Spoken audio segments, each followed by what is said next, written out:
going? What are you drinking tonight? Let's keep 'em flowing. Where do you come from? Where are you going? What are you feeling tonight? And what are you showing? Where do you come from? Where do you come from? Where do you come from? Where do you come from? Where do you come from? Where are you going? What are you drinking tonight? Let's keep 'em flowing.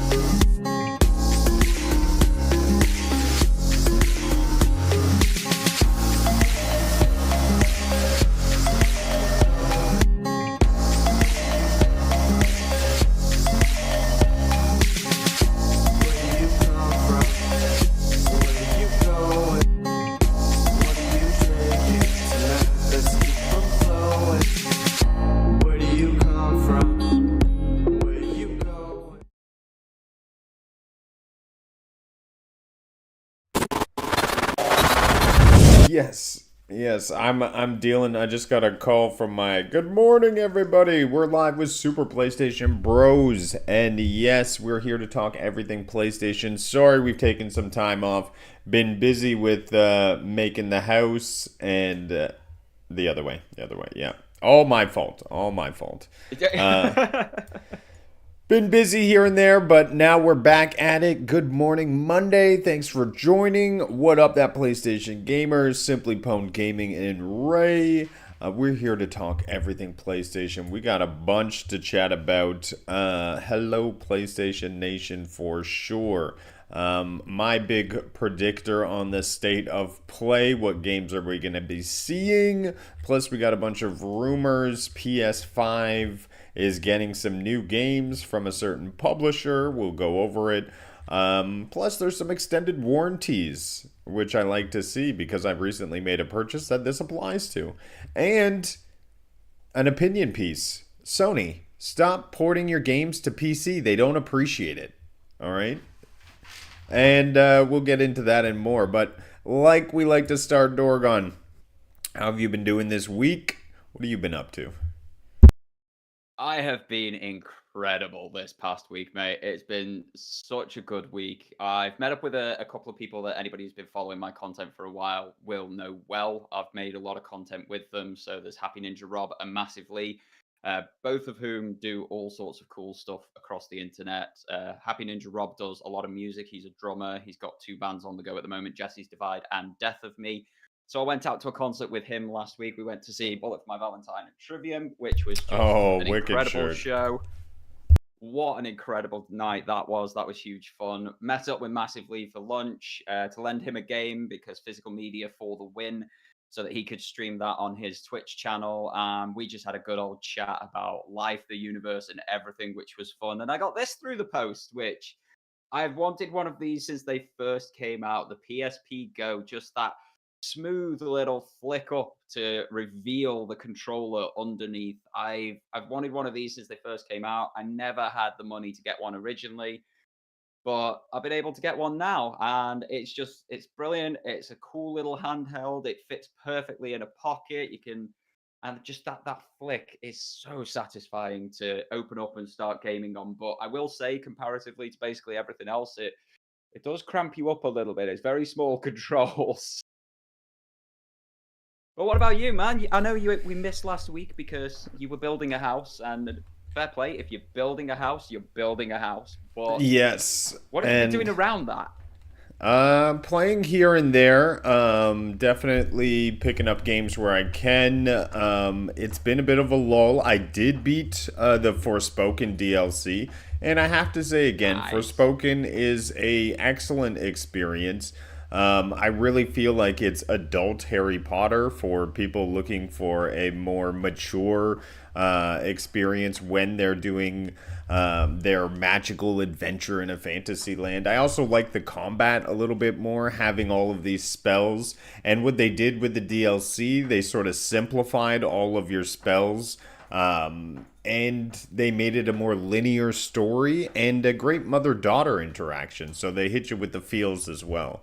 Hey, Forspoken, I'll say it again, great experience. Don't skip on that one if you get a chance.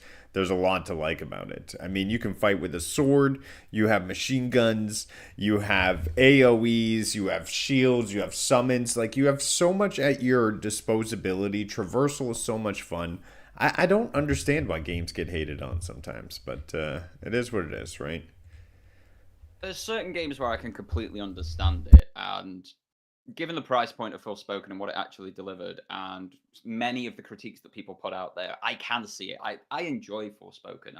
I liked what I've played about halfway through it, but I can understand the critiques about it. And when that is a wide-ranging critique that impacts a lot of people, it makes a lot of sense. Makes a lot of sense. Similarly, Suicide Squad killed the Justice League. I'm 4 hours into it and really struggling to continue playing. Again, I can understand a lot of the critiques going on there. When it's not hate, when it's actual critiques, when what people are saying is legitimate and it's a real thing, I can completely understand it and get behind it. People hating on it because of her accent and the way she spoke and how much she spoke, I understand as an entertainment medium that can be a detracting factor for a lot of people, but it just felt disingenuous a lot of the time to me. That one I enjoy Forspoken, and I think it's one of those, especially with it being at like the $10 to $20 price point for most people, or £10 to £20, or Canadian dollars, Australian dollars, wherever you are in the world, sort of thing. It's one of those well worth a try. Yeah, Canadian dollars aren't going to be doing so well soon. They'll be doing fine. The rest of the world will come to your aid. You don't need those idiots below you. We will save you. Yeah. The issue is 50 years of business relations working around a certain ideal and then that ideal switching overnight.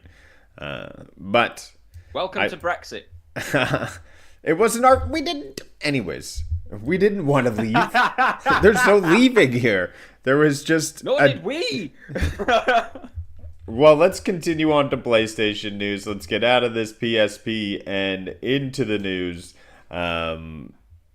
Cheers, everybody. Let's get. What are you on this morning? What's the drink? It's coffee. It's a doppio, so it's a double espresso. Ah, very nice, very nice. Meanwhile, I'm on a good old Earl Grey. Yeah, we can't go wrong with an Earl Grey in the afternoon.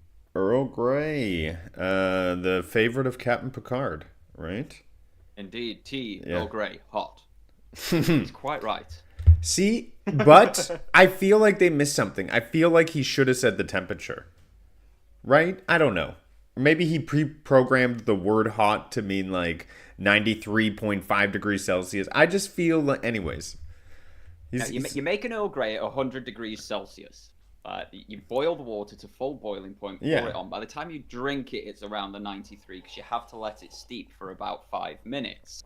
Exactly. But when you're dealing with a replicator like in Star Trek, you have to specify what it is, and they will have specifications. So hot will mean you're 93 degrees. There are those who like to drink a tepid cup of tea at around the 60-degree mark.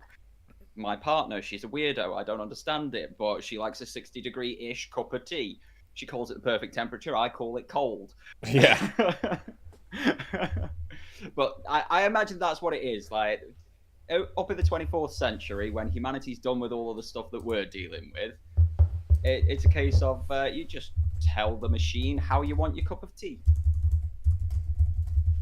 Well, again, little sidebar here, but let's get into the big news that we missed. Dorgon, I know you wanted to jump into this one, but we have a little switch up on the leadership at Sony Interactive. It looks like, in my humble opinion, the consequences were made for a critical misroll from Herman Holtz, and now he's sort of paying the consequences. That's just my rough around. He's still employed, though. I believe they're just putting in someone else, but I'm going to let Dorgon speak on this because it is far too early for me to pronounce some names here. It's such a weird scenario with Herman Holst, isn't it? He's technically been fired as co-CEO, so I remember us talking on this show about 8-9 months ago, after Jim Ryan retired, we were getting 2 people to replace Jim Ryan. That's how big the boots were that he needed to fill. It couldn't be done by one person. So you got Hideki Nishino, who was going to be sort of the head and CEO of the hardware side of things, and you got Herman Holst, who was going to be the software side of things. They were basically positions both of them held anyway, just giving you job titles and a bit more responsibility to overlook things. It did kind of make sense, but with the more and more challenges we've faced on the actual software side of things, the video gaming side of things, the thing that sells the damn console, so all that hardware that Hideki Nishino-san is making isn't going to go anywhere if there's no software to play upon it. Herman has come under the microscope a little bit. His actions and what have you have been looked into a little bit deeper, have been dissected and thought about a little bit harder than maybe they have previously. And they've decided he's not the right man for the job, which is really weird because he started off in Guerrilla Games, released Horizon Zero Dawn in 2017, and then somewhere between 2018 and 2019, I don't remember an announcement about this, but he became the head of PlayStation Studios, the one guy that they all reported into when they were making games. Now, prior to that, every time we'd heard something from a studio about how they made a game, they went to the CEO, they went to the head of PlayStation and just said, we want to implement this and it's going to cost this much to do so. And usually Jim Ryan's response would be, is that going to make the game better? And can you do it for X amount less than you've requested? If they could say yes, a check would be signed, off they go, they make the game better. Something changed under Herman Holst, and it had to be him who changed it just because of the era that all of this stuff started. He came into this position at the head of PlayStation Studios around that 2018-2019 period.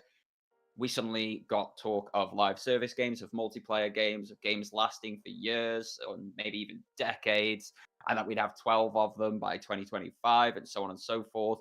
And it's kind of undermined everything that PlayStation is, everything that the fans signed on the dotted line for with PlayStation, what they wanted from the platform, from the studios, from their purchase. And it's obviously been noticed by the Sony executives who are still above all the CEOs of PlayStation.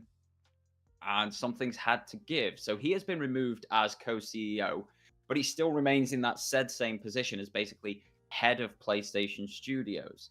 So he hasn't actually changed position. Nothing that his job role does has changed since he first moved up into that head of PlayStation Studios in 2018. It's just within the last 12 months, his job title has changed twice. And by and large, with it, I would assume that his pay package has changed twice with it as well. So we now have the one CEO overlooking the whole of everything, and that is Nishino-san, Hideki Nishino. He is going to be overlooking the entirety. He's taking on essentially the role that Jim Ryan held previously. He has a lot of love and success with PlayStation, and hopefully it means that we get, as fans, the stuff that we want from PlayStation, the games that we want, the releases that we want, the cadence of releases that we want. I personally see it as a possible good thing. Herman Holst actually having to answer to someone and answer for his actions. We'll just have to wait and see it, but it's so weird because he's been moved around, but not moved around multiple times. And like, if you're going to get rid of someone because of a failure, why keep them in essentially the same position, just with a different job title? Very oddball situation. Well, thank you for explaining that. I do appreciate that. I learned a little bit there. And you know what? Sometimes you bet it all on one and it doesn't work out for you. And that's what it is. Happen, yes. That's what it is. But hopefully PlayStation will be back to delivering more of what we signed up for. Like you said, I think we deserve that, and hopefully they're listening. We went through the list of all 12 live service games that we assumed were coming out, and I think we've passed through that point of this gaming generation, and so let's go forward into some greatness here. So, and out of all 12 of those, I feel like one hit Helldivers. So maybe that's all they were expecting at the end of the day. Who knows? Who knows? Like you say, it's an experiment that appears to have failed. There's still fair games to come from it, which I do hope Fair is games, good. I yeah. hope it's enjoyable. But Go so Canada. many have been cancelled, and so many have wasted time for developers that could have been making games that players wanted, that we could have nearly within our hands, and instead they're at point zero on a drawing board. It's going to be quite a barren generation, it feels, and it does seem like it's all the fault of Herman Hulst. Yes, sir. Well, speaking of what gamers can look forward to, there's been a couple news stories here on the state of play, and we are in the month of the rumored state of play. I have two articles here. One saying that we are going to get it this week, and the next one saying we're going to get it the week of Valentine's Day. So I guess anyone here has got your best guess up at hand. We have here Nate the Hate saying it's going to be sometime in between the 10th and the 14th. He was responsible for another leak, and in the leaker's trade credibility, you're only as good as your last prediction, so why not go back to Nate the Hate here? And that's where it is right now. We're predicting somewhere between the 10th and the 14th for the most recent things here. My big thing that I am predicting, I think it's time. And that is Bloodborne. I think we are going to see Bloodborne at this state of play. It was recently taken down from PC. I think it has been long enough. We've gotten so many remasters that no one's really asked for. Now, what they did with Horizon, chef's kiss. Bringing in new assets, changing up the visuals like that, creating a whole new atmosphere for you to game in. Give me that with Bloodborne. I think it'll sell like gangbusters. It's going to start funding so many other things, and that's what remasters are for. This will be a fundraise machine. Also, if you're looking to really cement yourself in PC world, release this on PC at the same time. That's my prediction. I won't bring up Bloodborne again, but I'm going to let Doragon get into what he thinks the state of play is going to be this month. I'm more inclined to side with Nate the Hate. He's been very much on the money recently. He told us that Forza Horizon 5 was coming to PlayStation. It got announced last week. He told us the Switch 2 was going to get announced on the exact date and time that it did. He's been on the money for the past 4 or 5 months. He's not missed. He's been absolutely spot on. So I'm more inclined to go with him, which would mean we get a state of play this week, the same week that we are talking right now.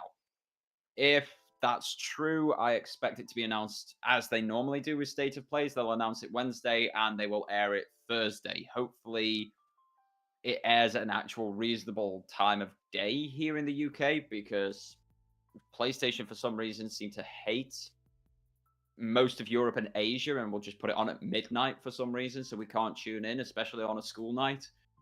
So hopefully it's done at a decent time of day. Around 6 to 7 p.m. UK time means most people in the world can tune in because they're awake. 90% of the people are awake. So fingers crossed that that's at a decent time of day, but I do expect it to be this week, just from Nate the Hate's leaks and how accurate he's been recently.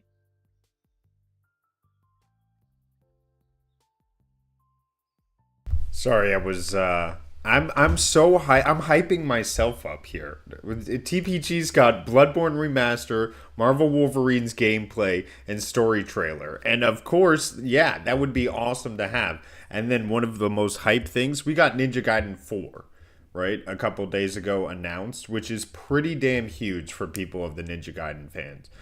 We haven't seen a game from them in years, right? Since Ninja Gaiden 3. I believe I was looking up maybe 10 years. So, I think it was the beginning of the PlayStation 3 generation, Ninja Gaiden 3. Yeah, even longer. 2 Black, which is out now. It's available on PlayStation, available on basically every platform if you want to play it. It's incredible. It reminds me of the bombastic, just straight up and down action games. It's fantastic. I think that PlayStation gamer in chat is thinking a little bit wistfully here, a little bit wishfully. I don't think we're getting all of that. We've seen PlayStation have been giving us a bit of a cadence of one tease, one big thing per state of play. So prepare thyself for lots of little things, maybe a remaster that you're not wanting, that somebody else will absolutely adore here and there. Maybe a few third parties, a couple of indies, and then that one more thing, that last thing that they do within that showcase, it will be the Ghost of Yote level thing. Whether that is release date for Wolverine, whether that is the announcement of something like Bloodborne 2, anything along those lines, whatever it may be. I think there's only going to be one of them, so set thy expectations appropriately. Don't go in thinking this is going to be a big blowout showcase like we got in 2020. They haven't done one of those for a long, long time, and if you're going in expecting that, you're going to be very disappointed by this state of play. Well, new CEO. Let's rock it. We've gotten out of the gas stage, and everyone's coughing from so much gas. Let's get pumped again. Let's get pumped, super pumped, and I think that's where we need to be coming out of. But that's just me and my hype train. I 100% would err on the side of caution, like Dorgon's saying. Expect one thing that's going to be big. That's what you should hold on to. I thought that whole gas thing was a segue. I was so confused. I never know where I'm going when I start. That's the ride you take. That's the ride you take. Fair play, man, fair play. One thing we could see on this state of play is a certain publisher who's been making some waves and crossing over to the blue side, and that is essentially everything you know to be an exclusive. Oh, it doesn't want to load for me. Everything you know to be an exclusive on Xbox is now rumored to be coming to PlayStation 5. I think what we're going to be seeing over the next 2 to 3 years is a transition from Xbox, the console gaming space, to Xbox, the publisher. What they will do to gamer score, I don't know if they'll keep that internally on their published games, but it's the Game Pass that may survive. I don't even know. If I was to be doom and gloom, I'd say this all goes away by 2030 and they just become a publisher. But yeah, we have Gears of War now rumored to come on over alongside Forza Horizon 5, which was officially confirmed. And this Spanish website, Vandal, seems to just be dumping all the tea. I'm hearing Microsoft Flight Sim. I'm hearing Fable. These are all things I'm reading. There's job listings for Perfect Dark to be coming onto PlayStation 5. Is there any? I don't think there's anything that is as off the table at this point. Yeah.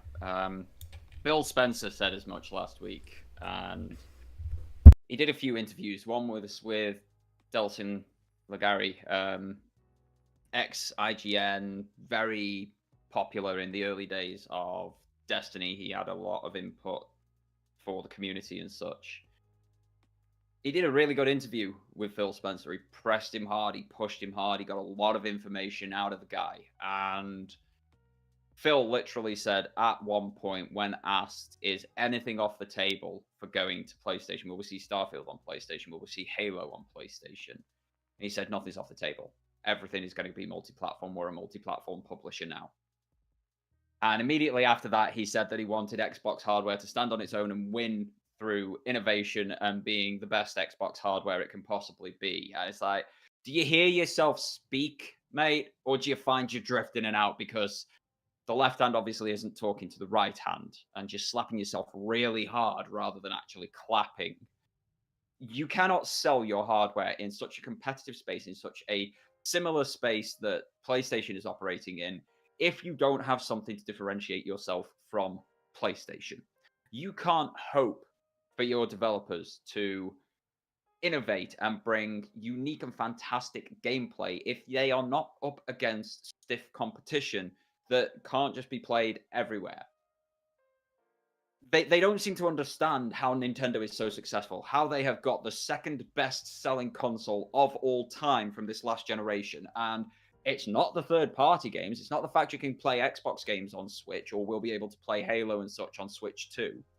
It's because Nintendo have got some of the best exclusives on the market, exclusives that make people go out and buy a Switch so that they can play them.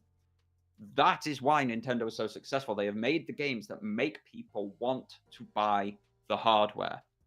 For the last 10 years, Xbox and Phil Spencer have not understood that at all. They have churned out mediocre exclusive games, and rather than realizing that the game quality is the issue, that they are not churning out games that people actually want to play, so they're going to the hardware that's got the games that they do want to play. They've just bought up every publisher they can, and now are realizing there's not enough people on their platform that making these games exclusive will actually bring them money, so they need to stay multi-platform with all of these publishing houses that they've bought up anyway, to try and make back maybe a tenth of what they've spent over the past 4 years. And I hate every second of it. It is mismanagement at its absolute finest. It is a piss-poor performance from Phil Spencer, from Sarah Bond, from Satya Nadella, from all of the head honchos over at Xbox.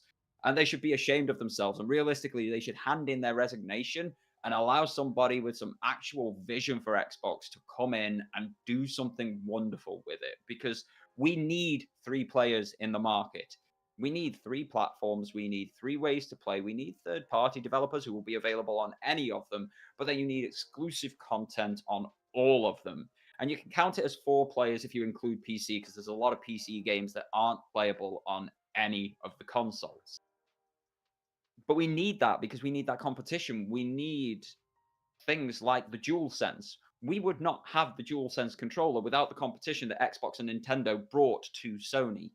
That controller heightens your immersion in games through sheer just wondrousness. It just gives you feedback. That's a real metric, everyone. Else. Wonderness is actually is measured and grafted upon a. No, I agree. No, the haptic feedback is immersive for sure. It's needed. That competition birthed that controller, and it's like, yeah, where are we at? What we doing? Why are you going multi-platform? Why are you just admitting defeat and throwing in the towel? Why aren't you doing what Sony did in the PlayStation 3 generation and fighting back hard by making the best games possible on the market? That Xbox showcase last month was fantastic, and I loved it personally because I was going to get to play all of those games bar one on PlayStation. Imagine the jealousy I would have if those games were only available on Xbox. I think what it is... You just don't seem to understand. It's low T. You're just low on your T. You need more T, and then you'll get back up and energized. So hopefully they find their footing in this world, and they...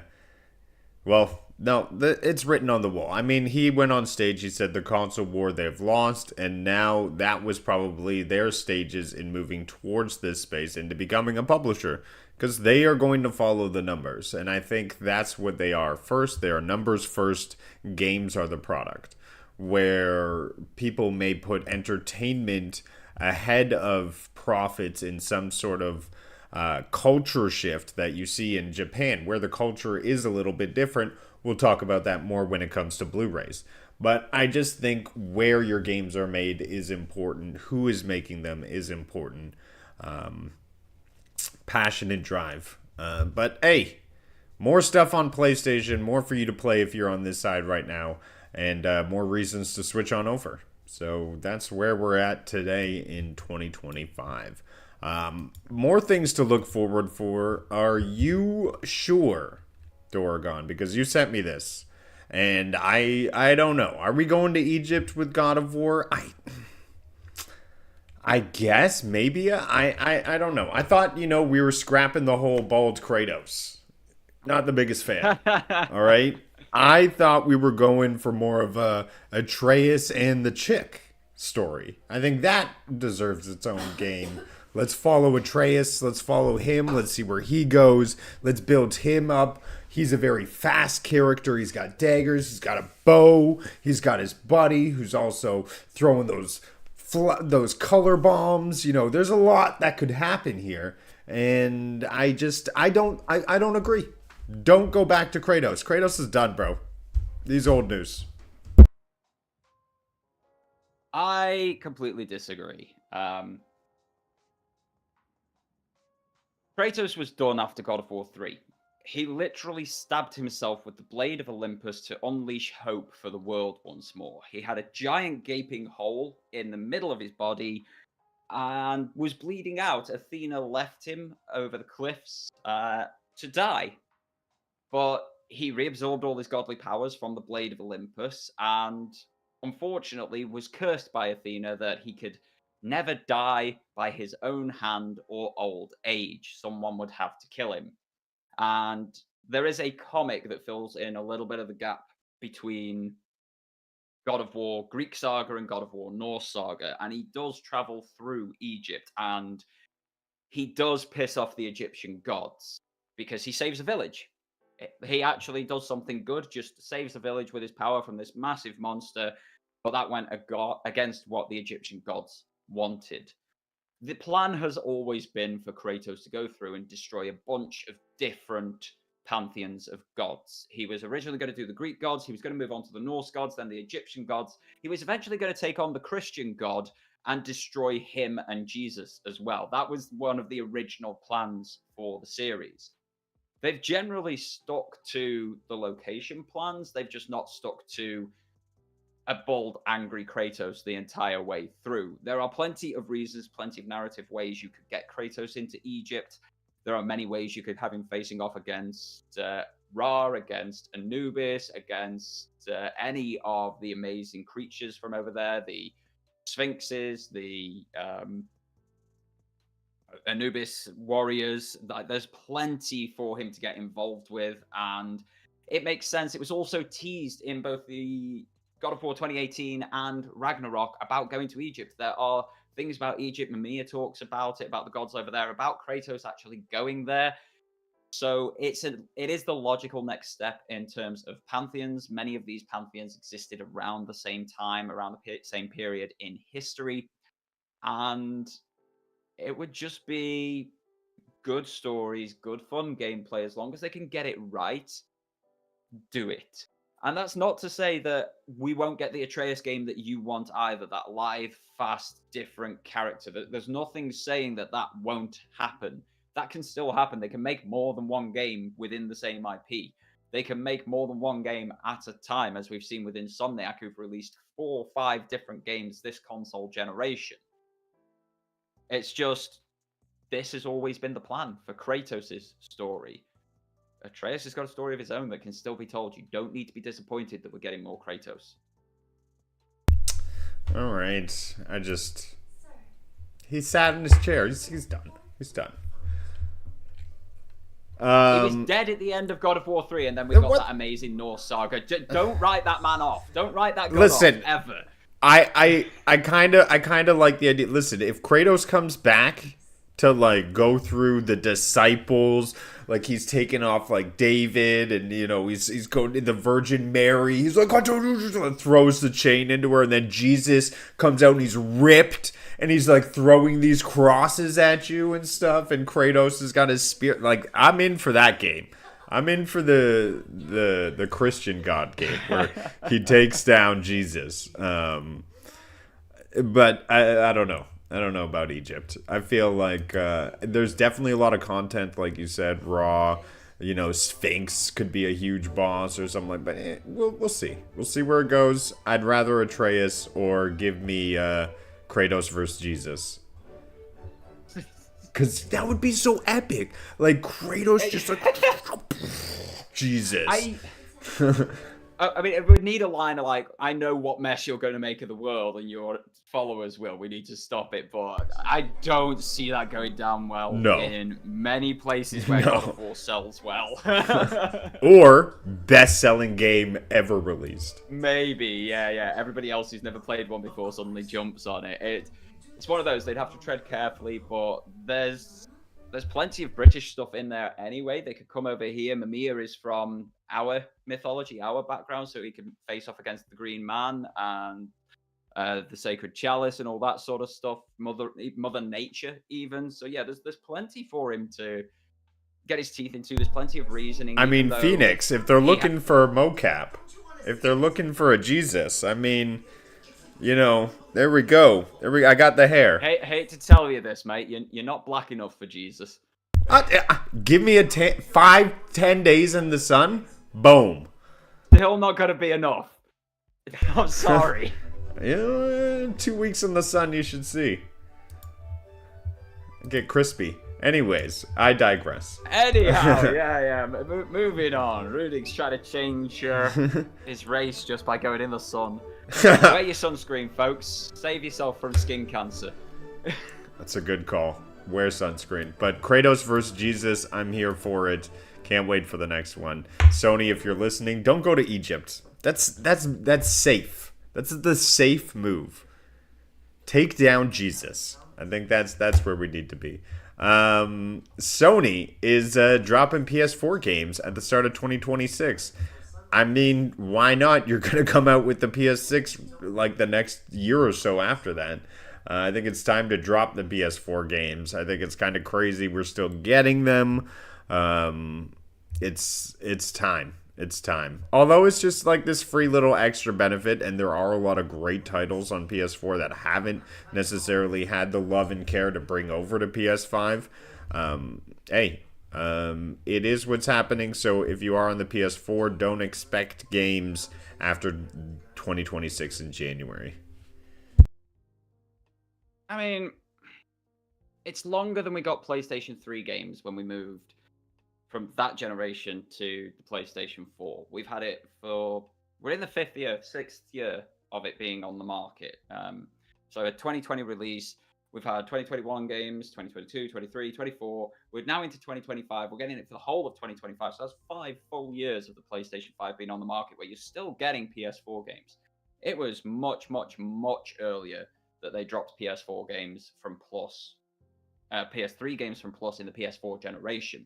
And even earlier than that they stopped including PSP and PS Vita games.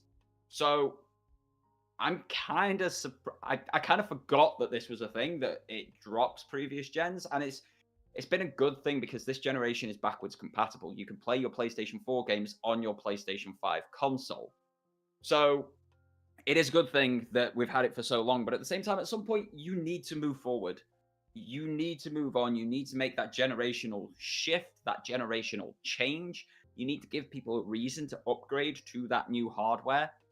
And 5 years down the line is more than enough to give people that reason. So to stop offering PlayStation 4 games for PS Plus subscribers now, I think it's more than fair, especially with what we've received in the past. Exactly. And after GTA 6 comes out and you don't have a new console, I mean, that's on you. But it might not be. It might be on your economic status, but I get your point. I get what you're saying. I feel like that is the bar for the generation moving on. The new Grand Theft Auto coming out. Here is my little rant piece here. Spider-Man 2 looks like another PC own goal by Sony. Well, you know what? You know what, PC? You don't deserve Sony games anymore, alright? The damn thing sold 11 million copies in its first week on PS5. And what, we have 28k people playing it on Steam? Well, you know what, Steam? No. And don't even give it to them if they're going to be like, oh, we don't like the performance. Oh, we don't like the way Mary Jane's face looks. You know what? End all Steam support for PlayStation. They've lost their Sony privileges for all of this negativity. Because honestly, the game is great, fantastic, loved it, and it's odd that Spider-Man 1 actually did 66k. The fact it only did 28k is kind of surprising. Maybe after Spider-Man 1, people went out and bought a PS5 so they could play it right away. That could be the situation, but still, to see only 28k play, I'm actually very surprised that it did not do too well. It's too bad to see. I might surprise you here.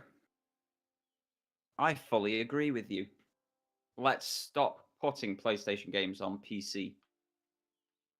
And it comes back to what I was saying in the whole Xbox sort out your business strategy, stop putting your exclusive games on other platforms thing. It comes back to that. The reason PlayStation was so successful through the PlayStation 4 generation was because their games were only available on PlayStation. The reason the Nintendo Switch is so successful is that their games are only available on the Nintendo Switch. You can't get a Nintendo game on PC. You can't get a Nintendo game on an Xbox. You can't get a Nintendo game on a PlayStation. You can, however, get Xbox games on Xbox, PlayStation, Switch, and PC, and you can get PlayStation games on PlayStation and PC, and one of them's even on Switch. When you start diluting your user base, when you start diluting your focus, you start diluting the quality of your games. And it is shown by the quality of releases of PC games from PlayStation Studios. The Last of Us Part 1 was a god-awful launch on PC. It was shockingly bad. Final Fantasy VII Rebirth, I know it's not a PlayStation Studios game, but it was a PlayStation exclusive previously, had the same issues on PC that it had on PlayStation with the soft, fuzzy visuals and such. It's only in a patch today that things have started to look better. Horizon Zero Dawn wasn't great at launch. Days Gone was buggy and broken at launch on PC. There have been some that have been absolutely incredible. Spider-Man 1 worked really, really well. It was a fantastic launch. It convinced people that PlayStation PC launches are superb. But you kind of don't need to do it. People will come and buy a PlayStation to play the games that they want to on PlayStation. It's literally worked for generations. People go and buy a PC to play the games that they want to play on PC. You don't see PC developers suddenly jumping through hoops to get their games working on mobile or console, do you? Like, yeah, there might be more players there, but if they've designed it for a PC interface, and that is the whole thought process and design of their game, and they've built it for that architecture, it's going to work better there. Play it there. I agree with you. There's obviously a challenge. There's obviously problems with porting some of these games to PC. And for something that doesn't have multiplayer, just go buy a PlayStation. You can pick them up for about 200 quid second hand on places like Vinted. Go That's buy the PlayStation 5. differentiator. Yeah, no multiplayer. Keep going on about PC Master Race. Yeah. We're the most expensive. You've got money to spare. You've got money to burn. Go and spend it on a PS5 and actually enjoy the content and stop bitching and moaning that it doesn't work on your $2,000 graphics card. And if it has multiplayer, I definitely agree. Bring it to PC, expand the population. Because you need that to make your game work. You need population. But when it comes to these single player games, they don't appreciate it, take it away from them. And that's just how I feel. Perhaps more PC players are waiting for this to become on sale. Perhaps it's just going to be a slow drip situation, but definitely not. I don't think they would have made their money back for how much they spent to port this with only 28K. So it's a worrying trend, as the article says, and it will have long-term consequences if they don't change their ways. So that's what it is. I think it's also on the PC community, if we're being honest here. It's PC community are cheapskates. For all that they spend on their hardware, they are so unwilling to spend on software. And when they do, when they actually buy software and it's not blinding them with amazingness, they get bent out of shape and have a major negative reaction to it. They don't pay for the games a lot of the time. They don't like paying for the games. They wait till they go on sale, as you say.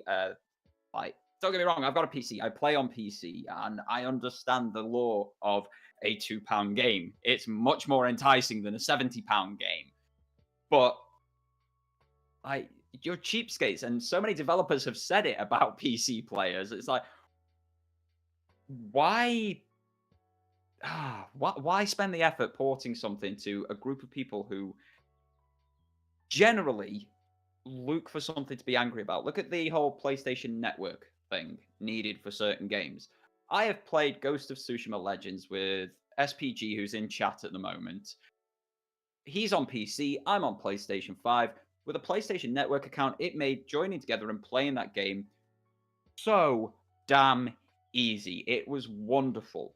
Far easier than any of these other PC storefronts trying to play together, trust me.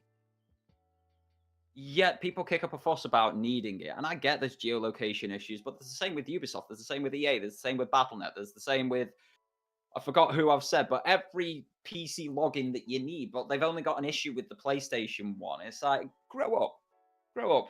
Buy a console, get a controller in your hand, learn how to play on the twin sticks, and be a real gamer. Be a true gamer. Not this, oh, I need my work laptop and my work mouse and keyboard to be able to play. I can't play on twin sticks.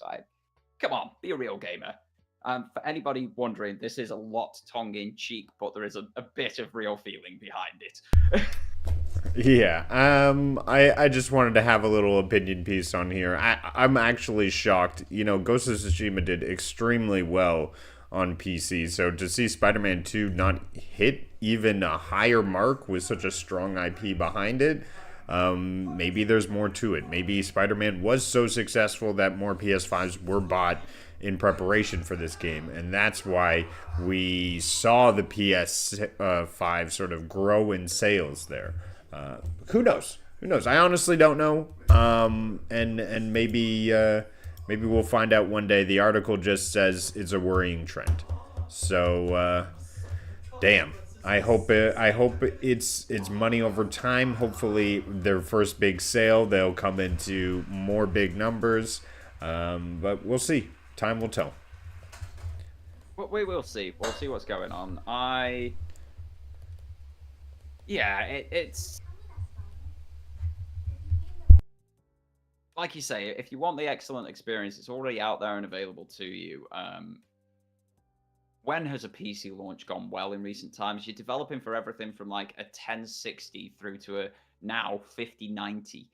You're gonna have issues with games, especially games like Spider-Man that have ray tracing built in, that require ray tracing. So if you're not on one of the RTX cards anyway, it's probably not even going to start up and load for you.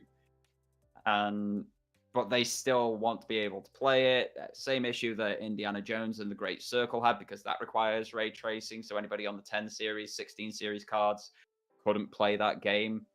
It's just, I don't know. Like, they even replaced Peter Parker's face within like 2 days of the game being on the market. It's like, what is wrong with you guys? Just enjoy the art for what it is, or maybe if you really don't enjoy it, stop playing completely.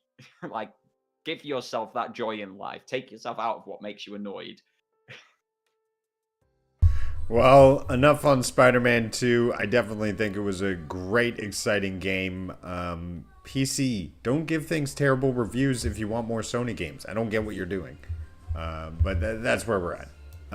Next, I want to touch on this one because this is a very interesting story for me. So, Kingdom Come Deliverance 2 is a technical powerhouse on the PS5 Pro, says Digital Foundry. So, now we're getting into actual specs being broken down, and we can see that, boom, the PS5 Pro is able to hit 60 FPS with PSSR up to 4K.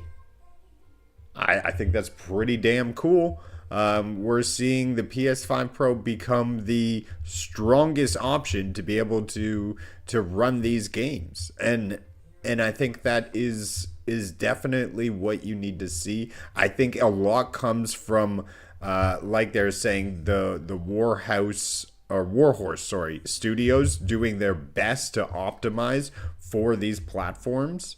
And I think that's where you're able to see the fruits of their labor, especially if you can get a 4K 60 on a PS5 Pro.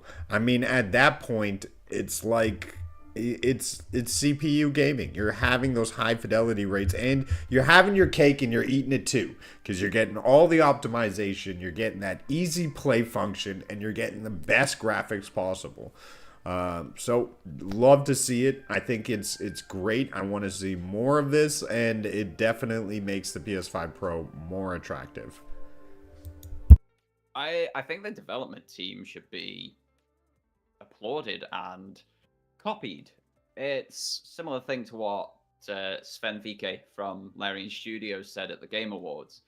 you give the developers time, let them make the game that they want, let them optimize it for the platforms that they are releasing on so that it actually works when it gets in players' hands, they are going to create a far better game. And that's what you're seeing here. They've created a game that they want to create. They've optimized it well for all of the platforms that they're releasing on, because it's not just PlayStation 5 Pro that this thing is performing well on. It's performing well on the base PS5. It's performing well on Xbox Series consoles, even the S.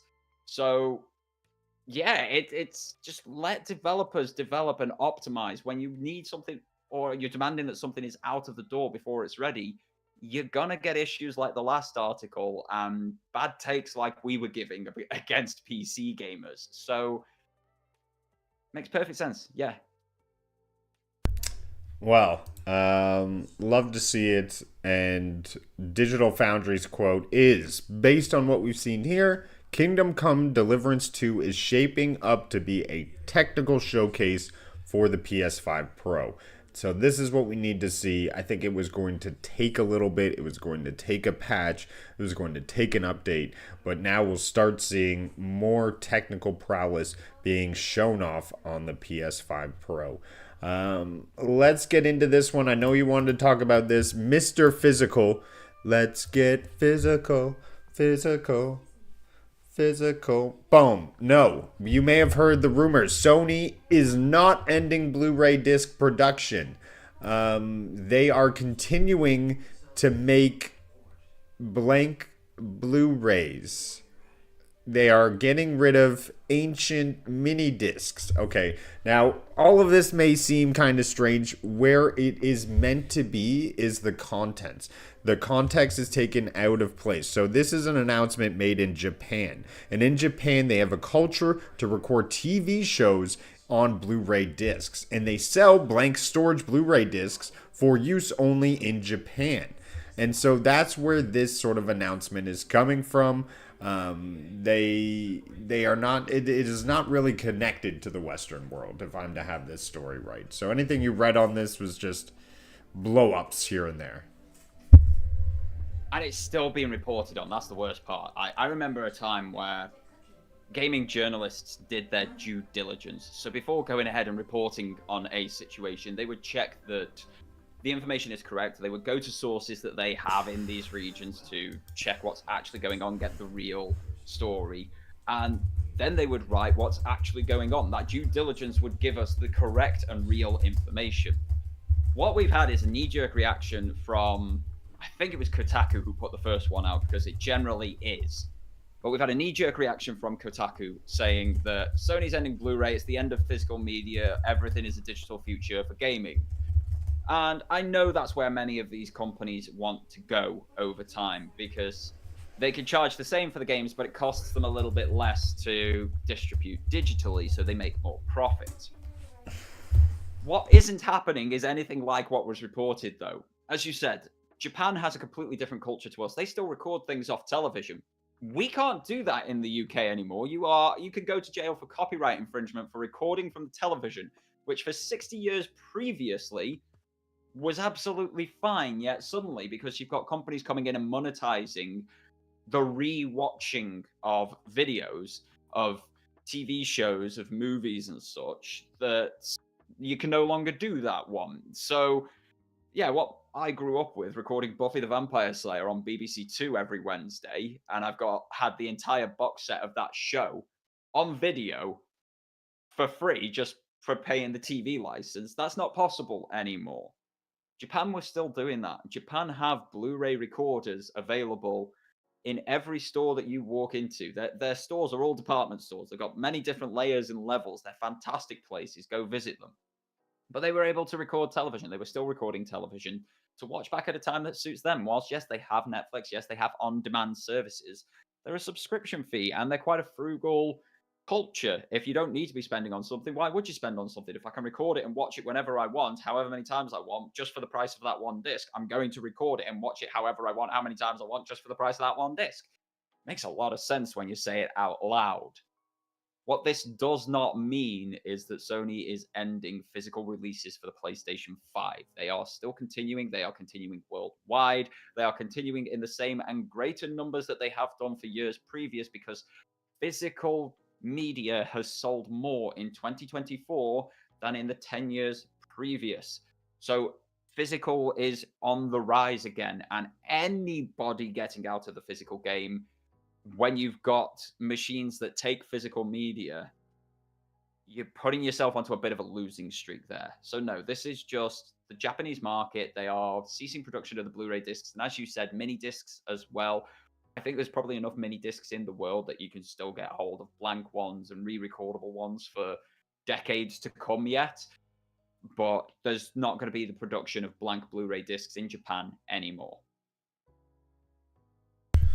Well, that's more clarification on the story for you. So in case you saw that on your phone, now you know.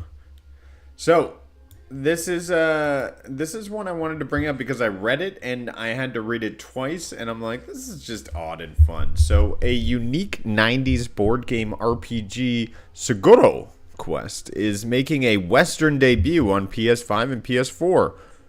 What? Originally released on Famicom in Japan, this is a turn-based affair that has you navigating different boards by rolling dice, encountering various enemies. It was originally released in 1991, but never had a Western debut until 2025. 35 years later, I guess, is a good time to do it.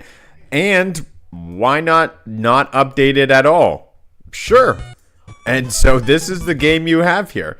You have a dice playing, rolling attack game that's a board game.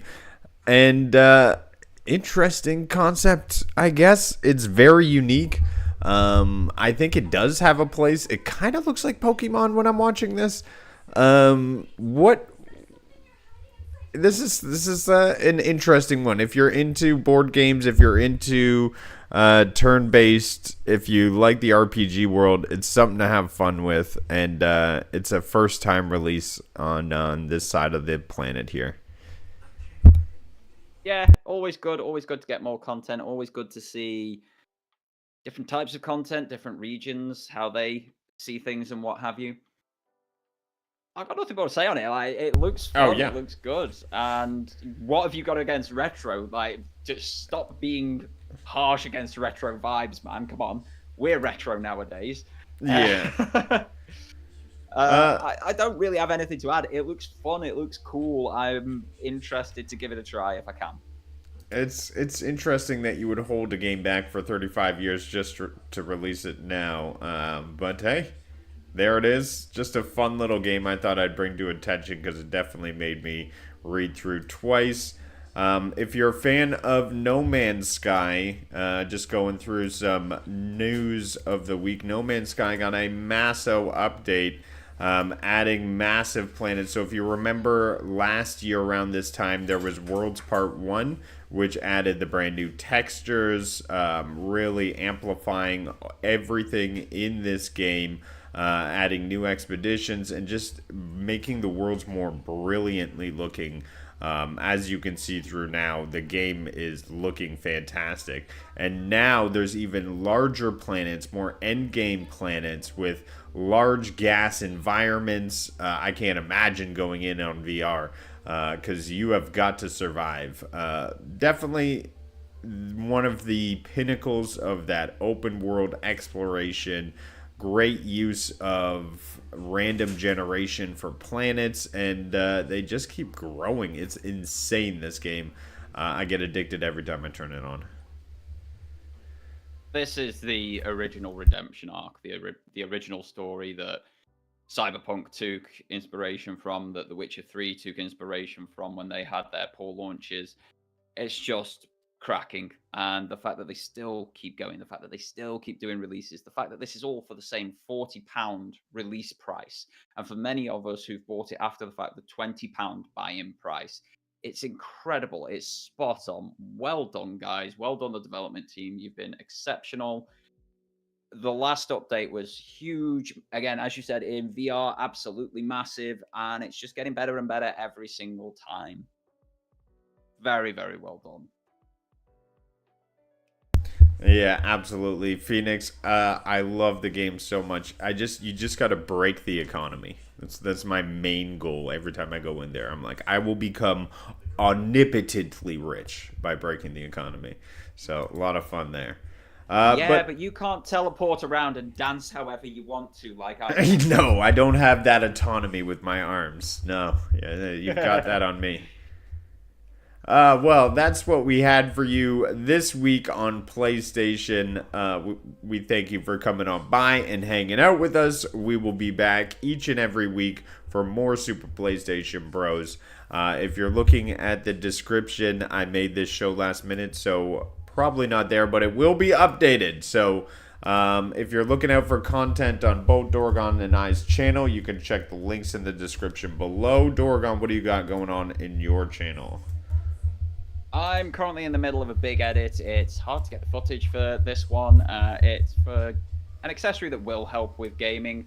Otherwise, there's shorts and videos of all sorts of different content up on my channel. Go have a check out, like, share, whatever you can do to help. Much appreciated.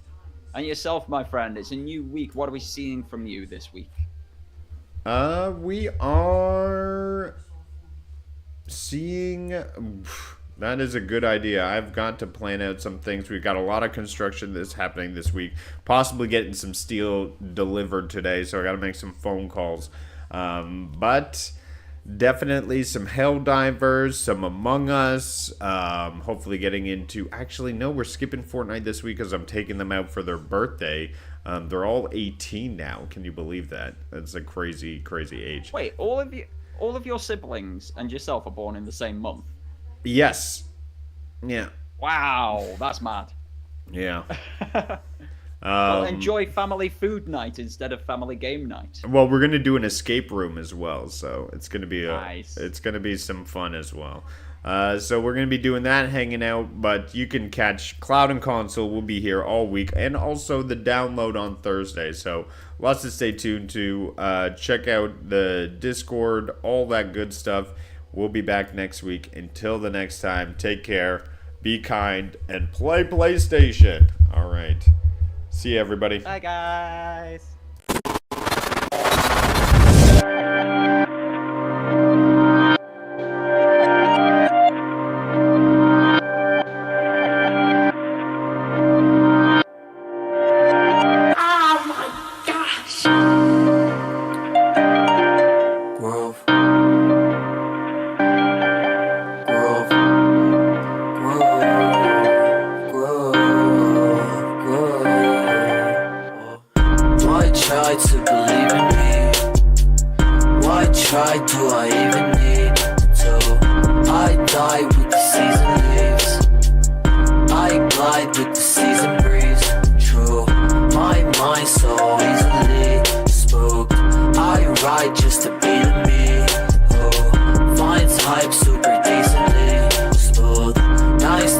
But as sick as me.